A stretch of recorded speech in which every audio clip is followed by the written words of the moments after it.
Ცოდით რომ ყოველდღიურად ცხელი სასმელების მიღებამ შესაძლოა სხვადასხვა სახის კიბოს პროვოცირება გამოიწვიოს. ჯანდაცვის მსოფლიო ორგანიზაციის ასევე სიმსივნის კვლევის საერთაშორისო სააგენტოს დასკვნით დასტურდება, რომ 65-70 ცელსიუსზე მეტი ტემპერატურის მქონე ნებისმიერი სასმელი არც თუ ისე იშვიათად საყლაპავი მილი სიმსივნის პროვოცირებას ახდენს. Გეტყვით, რომ კრიტიკულ წერტილად მეცნიერებმა 65 გრადუს ტემპერატურა მიიჩნიეს. ამაზე დაბალი ტემპერატურის სასმლის მიღება რასაკვირველია უსაფრთხოა. აღსანიშნავია, რომ სიმსივნის კვლევის საერთაშორისო სააგენტოს დასკვნით ონკოლოგიურ პათოლოგიას არა ნივთიერება, არამედ შესაძლოა სასმლის მაღალი ტემპერატურა იწვევდეს. აღნიშნული მოსაზრება დამყარებულია წლების განმავლობაში ისეთ ქვეყნებში ჩატარებულ კვლევებზე, როგორიცაა ირანი, ჩინეთი, სამხრეთ ამერიკა, სადაც ჩაის როგორც წესი 70 ცელსიუსზე ცხელს სვამენ. ასევე ევროპის 20 ქვეყანაში სხვადასხვა წლების განმავლობაში ჩატარებული კვლევის თანახმად 20-დან 59 წლამდე ასაკის ადამიანებში მსხვილი ნაწლავის კიბოს ადრეული შემთხვევების ზრდა დაფიქსირდა. გარდა საყლაპავი მილი სიმსივნისა, მსგავსი ტემპერატურის მქონე სასმელი მნიშვნელოვნად ზრდის საჭმლის მომნელებელი ტრაქტის ზედა ნაწილების კიბოს განვითარების რისკსაც. მთავარი რეკომენდაცია, რასაც სპეციალისტები გასცემენ, არის ის, რომ ნებისმიერი სასმელი, მათ შორის ყავა და ჩაი, არ უნდა მიირთვათ ძალიან ცხელ მდგომარეობაში, იმისთვის, რომ თავიდან ავიცილოთ პრობლემები და მძიმე დაავადების განვითარების რისკი. აი, ასეთი არის სპეციალისტების რჩევები.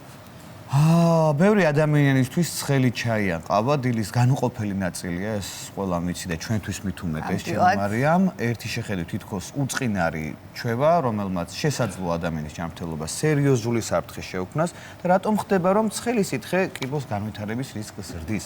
რა ტემპერატურის სასმელი უნდა მივირთვათ, რომ თავიდან ავირიდოთ ზოგადად ეს დაავადება? თემაზე სასაუბროთ კლინიკური ონკოლოგი ელენე მარიამიძის შემოგვერდა დილამშვიდობისა. დილამშვიდობის. ცოტა შევშინდით. პირველად გავიგეს, არ მსმენია გულწრფელად რომ გითხრათ, მე კი ძალიან ცხელს არც ვსვამ და არც ვიღებ, ასე ვთქვათ, არ ვიცი რატო, არ მსიამოვნებს ალბათ და იმიტომ, მაგრამ ძალიან ბევრი ადამიანის გამსმენია, რომ აი ქაფქაფა თუ არ არის, გემოს ვერ ვატან. ანუ აი ტუჩს უნდა მიწვამდეს, რომ დავლიო, ჩაიქნება ეს თუ ყავა და ამ საფრთხის შესახებ ნამდვილად არ ვიცოდი და დღეს დილას აი როცა გადაცემაზე ვმუშაობთ, მაშინ შევიტყვე. რა ხდება ასე დროს ჩვენს ორგანიზმში? სამწუხაროდ მარტივი პოსტულატით რო აგიხსნათ, ნებისმიერი ქრონიკული ანთება რაღაც ეტაპზე, რა თქმა უნდა, არ არის საუბარი 1 და 2 მიღებაზე, ქრონიკულად დიდი ხნის განმავლობაში, წლების განმავლობაში მიღების შემთხვევაში შეიძლება გადაიზარდოს ონკოლოგიურ დაავადებად. ძალიან მაღალი ტემპერატურა, დუღარეზეა ფაქტიურად საუბარი. ამ ტემპერატურის შესახება საკვები თუ სასმელი არ აქვს მნიშვნელობა, რაღაცა რაც ხდება ორგანიზმში და უნდა გაიაროს თქვა ეს ზედა გზები რომ მივიდოს კუჭამდე, აღიზიანებს ძალიან ლორწოვანს. ლორწოვანის გაღიზიანება ერთეული თქვა იმდანად პრობლემა არ არის, მაგრამ ეს თუ ქრონიკული ხასიათი აქვს და არის ყოველდღიურობა, იქ შეიძლება წყლულიც წარმოიქმნას, დაზიანდეს ზედაპირი და ასევე რაღაც მომენტში, ასე ვთქვათ, ავტოიმუნურმა დაავადებამაც იჩინოს თავი. აი წყლული ახსენე და თუ არსებობს უკვე წყლული, შეიძლება კიდევ უფრო გაამწვავოს ალბათ. შეიძლება გართულდეს. რისკ ფაქტორი რა არის? ვინ არიან რისკ ჯგუფში? ზოგადად ნახეთ ონკოლოგიაში მნიშვნელობა აქვს ერთი ფაქტორიდან ძალიან იშვიათად არის ხოლმე გამოწვეული, კომბინაცია არის. მაგალითად, აი რაღაცა სამეული, რაც ყველაზე მეტად უნდა მოვერიდოთ, არის ძალიან ცხელი სითხეების მოთავსება იმ კონტეინერებში, რომელიც არ არის გათვლილი ამაზე. მაგალითად, პლასტიკატები, რომელსაც არ აწერია, რომ არის heat resistant, არ აწერია, რომ BPA free არის, ამაში მოთავსება არ შეიძლება, თუნდაც იგივე მიკროტალღურ ღუმელში, ახლა ყველას ცხოვრება გვაქვს ისეთი, რომ რაღაცა მომენტში ბაცხელებთ რაღაცას. თუ იმ კონტეინერს არ აწერია, რომ ეს არის მისაღები იგივე მიკროტალღურ ღუმელში გამოსაყენებლად, აქ გამოიყოფა მავნე ნივთიერებები, რომელიც წლების ექსპოზიციის შემდეგ შეიძლება განავითაროს და ხელი შეუწყოს ონკოლოგიას.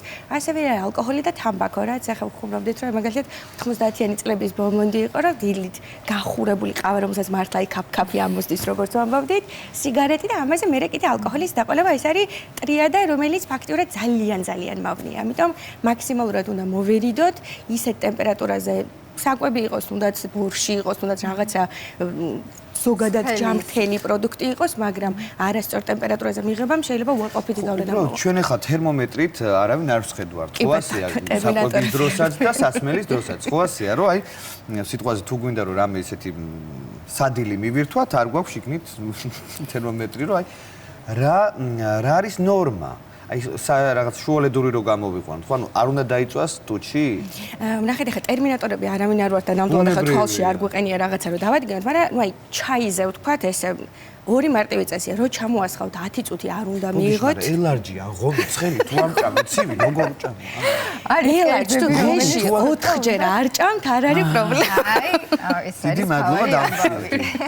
ნეტა ღომი, ელარჯი, თუ არ იმაგნო ხო, ანუ აქ არის საუბარი წლების ექსპოზიციაზე. ახლა თავისთავად ერთხელ და კვირაში ერთხელ ეს არ იქნება ისეთი მავნე, თუმცა არ უნდა იყოს, კი ბატონო, ეს არ უნდა იყოს ყველა ზუსტად თქვენ რა კვლევებზეც საუბრობდით, მაგალითად ირანში ეს არის კულტურული წესი, რომ ყველა სტუმარი ვისთანაც მიდიხართ, მოდის, ძალიან ცხელი სითხეები, ჩაი, ასე ვთქვათ, უნდა მიიღონ და ნუ ეს არის წლების განმავლობაში, შემდეგ რაც აყალიბებს სამწუხაროდ ერთ-ერთი რისკ ფაქტორი ონკოლოგიური რუტინა, რომელსაც ყოველდღე აკეთებს ადამიანი, ჩაის კულტურა, ქვეყანაშიც უფრო არის და აქტუალურია ეს და აი მარტივი ახლა კიდევ ბოდიში რო გაწყვეტი და მაგალითად ჭიქას რო ხელს მოგიდებ და ვერ კიდებ ამ ჭიქას ხელს, ესე იგი ეს ტემპერატურა არ არის მისაღებად უსაფრთხო. კი ბატონო. ჩამოსხვიდან 10 წუთი უნდა დავიცადოთ, ჭიქას რომ ხელს მოვკიდებთ, ხელი არ უნდა დაგვეწყოს. და მივაქციოთ იმასაც ყურადღება თუ რა ჭურჭელში ვასხავთ ამ წყალს, თუ სადილს თუ არ აქვს მნიშვნელობა, რამდენად გათვლილია იმაზე, რომ ის იყოს სიცხესთან ერთად, რამე რეაქციაში არ შევიდეს და არ გახდეს კიდევ უფრო მავნე ჩვენი ჯანმრთელობისთვის და ორგანიზმისთვის. როგორ ფიქრობთ, როდის არის ის დრო, როდესაც უნდა მივმართოთ ექიმს, თუნდაც პირისგრულ სკრინინგზე? ზოგადად პირისგრულ სკრინინგს ძალიან დიდი მნიშვნელობა აქვს, იმიტომ რომ სტომატოლოგთან ნუ მინიმუმ 6 თვეში ერთხელ რომ რაღაცა შემოწმება, კი, რა თქმა უნდა. თუმცა არის ესეთი სიმპტომები, რომელსაც განსაკუთრებით ყურადღება უნდა მივაქციოთ. ონკოლოგიაში ამას ვეძახით ხოლმე 2 კვირის კანონს, ასე ვთქვათ.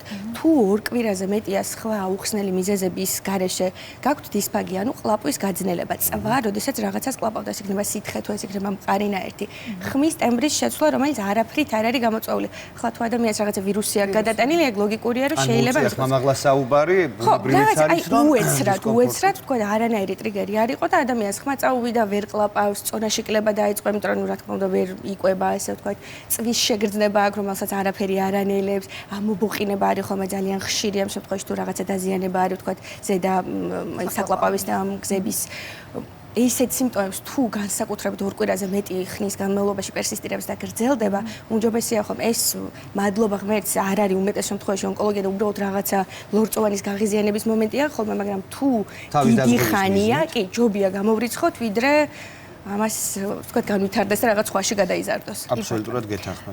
ცხელი სითხის მიღების შემთხვევაში რეალურად რა ორგანოებს ექმნება საფრთხე, რომ რა ორგანოზე შეიძლება გაჩნდეს სიმსივნე? ყველაზე მარტივად რო წარმოვიდგინოთ, ანატომიურად რაც უნდა გაიაროს, თუნდაც სითხემან საკვებმა იმისთვის რომ მოხდეს კუჭში, არის ეს გზა, ანუ ეს არის პირის ღრუ, ხახა, ხორხი, საკლაპავი და ნუ კუჭის ზედა მესამედი უხეშად რო ვთქვათ, ყველაზე მგრძნობიარე ამ მაღალი ტემპერატურის ნაერთებისადმი, რასაც არ უნდა ვიღებდეთ სითხე იქნება ვთქვათ თუ საკვები. და სიმპტომატიკაც ყველას ერთი და იგივე ახასიათებს, თუ მაგალითად კუჭის შემთხვევაში შეიძლება რაიმე სხვა სიმპტომები? მეტნაკლებად ერთი და იგივეა, ხომ უბრალოდ ნუ გააჩნია სად არის ვთქვათ, თუ უფრო მაღლა არის და სახმოიოგებთან არის, მაშინ შეიძლება სახმოიოგების შესაბამისად ხმის წასვლით და ამ სიმპტომატიკით გამოვლინდეს ცოტა უფრო დაბლა რაღაცა წვით, ჟავიანობის ამოსვლით და ამას შემდეგ, მაგრამ გააჩნია ლოკალიზაციას, მაგრამ მეტნაკლებად, აი თუ კვება უჭირს ადამიანს და ამისი არანაირი სხვა ახსნა არ არის და ყლაპვა უჭირს, ჯობია რომ რაც შეიძლება მალე მიმართოს ექიმს, კი რომ გაირკვეს რა. რა საკვებრივ კატეგორიაში უფრო იჩინა თავი ამ პრობლემებმა? მეტნაკლებად არის პიკი პირველი აქვს, სადაც 45-დან 55 წლამდე. ესეც ერთ-ერთი ახსნა ამის ის არის, რომ ექსპოზიციას ანუ დრო სჭირდება. ნუ ეს არ არის, რომ ერთხელ ვთქვათ, ცხელი ყავა მივიღეთ და მეორე დღეს განვითარდა რაღაცა. კი, იმიტომ რომ ორგანიზმს აქვს უნარი, რომ რაღაცა კონკრეტულ დაზიანებამდე აღადგინოს, კი, აღადგინოს და ეს რესურსი გამოიყენოს, მაგრამ რაღაც მომენტში მე უკვე სამწუხაროდ ვეღარ. კი ბატონო, რეალურად ეს დაზიანება გამოწვეულია იმით, რომ ჩვენ ხელოვნურად ვწვავთ, მექანიკურად უფრო სწორად. დაზიანება არის ლორწოვანის და ეპითელიუმის შიდა, რაც ამონფენი არის, რაც იდეაში უნდა იყოს ინტაქტური იმისთვის, რომ წყნარად და მშვიდად ჩავიდეს, ასე ვთქვათ, ორგანიზმში შეიწოვოს შემდეგ უკვე ეს საკვები. ისიც რა მეინტერესებს, ცხარე საკვებს შესაძლოა გქონდეს იგივე შედეგი, რაც ცხელს ასმელს? ნახეთ, ნებისმიერი ტიპის გაღიზიანება, მაგალითად ახლა ჩვენთვის შეიძლება წარმოუდგენელი რაღაც არის, მაგრამ ამერიკაში 1-2 წლის წინ თაითფოც, ანუ რაც არის სარეცხი საშუალება, ამას იღებდა, ამას ჭამდა რატომღაც ხალხი, რაც არ არის საკვები. ანუ ყველაზე ის ტიპი მნიშვნელოვანია, რომ რასაც იღებთ, უნდა იყოს აუცილებლად საკვები, ანუ უნდა ახსნადი იყოს, რატო ვიღებთ ამას. უნდა იყოს ეწეროს ნორმალური თუ ტემპერატურა, კი, უნდა ახსნადი იყოს, რატო ჭამთ ამას და მე ტემპერატურა უნდა იყოს ზომიერი, არა ძალიან ცხელი და ასევე არის უბრალოდ ძალიან ცოტა კვლევა არის, რომ ვთქვათ, რომ პირდაპირ კორელაცია, რომ ის ვთქვათ, ახლა წიწაკას ამატებს, ახლა მე მაგალითად გიждები აჯიკაზე, ახლა აჯიკა თუ ყოველ დღე ვჭამე რაღაცა მაინც და მაინც კონკრეტულად დამერთე, მაგრამ სუფთა მექანიკური პრინციპი ის, რომ თუ გაღიზიანდა ლორწოვანი ძალიან ბევრჯერ და დიდხანს, აქ შეიძლება ქრონიკული ანთება წარმოიქმნას და ამ ანთების ფონზე შეიძლება წარმოიქმნას ავტოიმუნური დაავადება, არის ესეთი განვითარების ლოგიკა. კვლევები არ გვაქვს. ზუსტად არ არის. მაგრამ ვარაუდობთ მაინც. შეიძლება იყოს ერთ-ერთი. თუ შეგვიძლია რომ ამ ვარაუდით და სხვადასხვა ლოგიკური გზით რაღაცები გამორიცხოთ, რატომაც არა. თავისთავად. ასე არ ვიცი, მარიამ, რა გინდა ეხლა რომ გავაკეთოთ, მითხარი, ნუ ცხელს არ დავლიოთ ვსვავ. გრილი ჩაი და კაფე. თანახმა ვარ. მაგრამ მეილარჯზე ნამდვილად ვერ ვიტყვი თუ არს ასე რომ მე მგონი რომ ყოველ დღე შეიძლება ვერ მივირთვათ, მაგრამ როცა მივირთვათ, გემრიელად და მშვიდად უნდა მივირთვათ მეგრელების საოცარი შემოქმედება. რამე, აბა, დიდებული, თან როდესაც ჩვენ ქვეყანას შეუძლია ეს რომ თავი მოიწონოს, რას ქვია. მეც კი შემაყვარეს ცხარე. თუმცა ხო ყველაფერ ზომიერება ყველაფერში არის გასათვალისწინებელი და მე არ მინდა რამე გამოგჩეს ამ თემასთან მიმართებაში, რაზეც შეგვიძლია რომ ვისაუბროთ და მოსახლეობა თუნდაც დავაფიქროთ და რაღაცნაირად გზა გავუკვალოთ, რომ უცხოელად როგორც აღნიშნეთ, დღეს პირველი შემთხვევა იყო, როდესაც არასოდეს არ მსმენია ამ პრობლემის შედეგად ცხელმა წყალმა სისტემატიურმა მიღებამ დილას ჩაი იქნება ეს თუ ყავა, შეიძლებოდა ეს პრობლემა გამოეწვია.